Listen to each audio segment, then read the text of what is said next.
Welcome to True Crime Stories India. This is the case of the Calcutta Law College.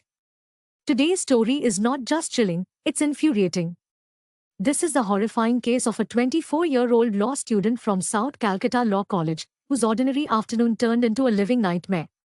On 25th June 2025, around 3:30 in the afternoon, a young woman arrived at South Calcutta Law College to fill out her examination form, a routine task.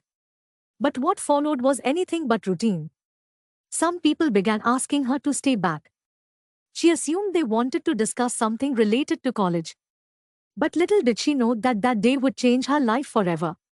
As darkness fell, around 7:30 p.m., the girl was allegedly taken to the guard room on the ground floor of the college. This room, located next to the student union office, was normally considered a safe place. But that night, it became a prison. According to the survivor, 3 people, Monojit Mishra, Jabe Ahmed, and Pramit Mukherjee, were involved. Monojit, a 31-year-old former student and temporary non-teaching staff, reportedly lured her into the room. He had previously worked for women's rights on campus and used his influence and access to gain entry. Inside, Monojit allegedly proposed marriage to the girl. When she refused, he lost control. According to her statement, he became aggressive, stripped her, and forced himself on her. Outside the room, Jabe Ahmed and Pramit Mukherjee, both students, stood guard, ensuring no one interrupted. They didn't stop the crime. In fact, they enabled it. A 90-second clip of the assault was later found on their phones, recovered by police. The girl tried to resist. She said she touched his feet, begged to be let go, and said she loved someone else.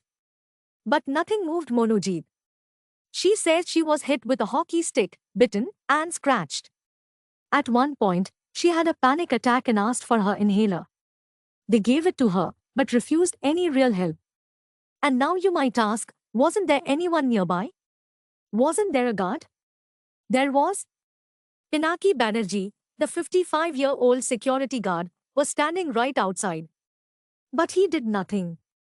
He didn't inform the authorities. He didn't call the police.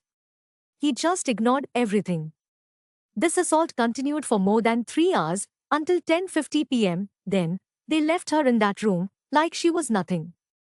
Before leaving, they threatened her. They told her if she told anyone, they would leak the video and hurt her loved ones. But the girl, somehow, found the strength to escape. Bruised, terrified, but determined.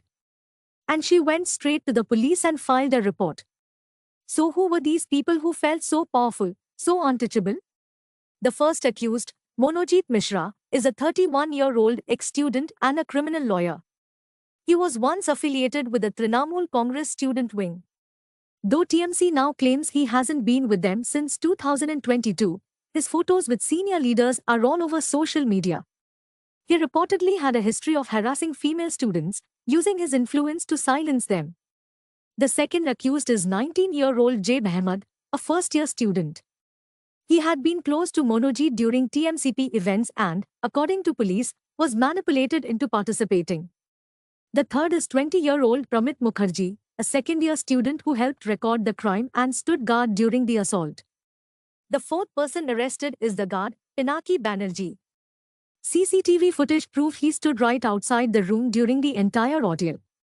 And yet, he did nothing. He's been arrested for criminal negligence. On 26 June, the girl's complaint was officially filed at Kasbah police station. That same day, Monojit and Jabe were arrested near Talbagan crossing. Pramit was caught the next morning.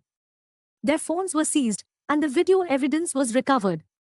On 28 June, Pinaki was also taken into custody. The police have formed a 5-member special investigation team. The crime scene was sealed, and forensic samples were collected, including hair strands and the hockey stick. CCTV footage matched the timeline of events. A medical exam confirmed the girl's injuries, bite marks and scratches, exactly as she had stated.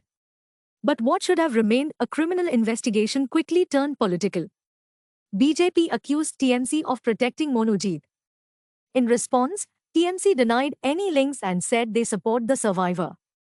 The case spiraled into a political shouting match. Meanwhile, Students, junior lawyers, and women's groups began protesting across Kolkata. The National Commission for Women demanded a swift investigation. The college was shut down, classes suspended, and chillingly, police recreated the entire crime scene with the survivor present in the same room. And even after all of this, the worst part? Some members of the public still blamed the girl. Just like in the Ajikal Medical College case. They said she shouldn't have gone to college. That somehow, it was her fault. And that, right there, is the true tragedy. If our society continues to blame victims instead of punishing criminals, no place will ever be safe. Not our streets. Not our campuses. Not our homes. This case is still under investigation by the SIT. Questions remain: was this pre-planned? Were more people involved? We will know more in the coming days.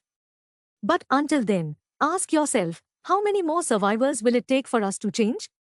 How many more girls have to suffer before we prioritize their safety over political damage control? If this story moved you, share it. Talk about it and subscribe to the channel to keep the conversation going. Because justice isn't just about punishment, it's about accountability. Stay safe. Stay aware. Take care of your loved ones. I'll see you very soon in another case. Until then, goodbye.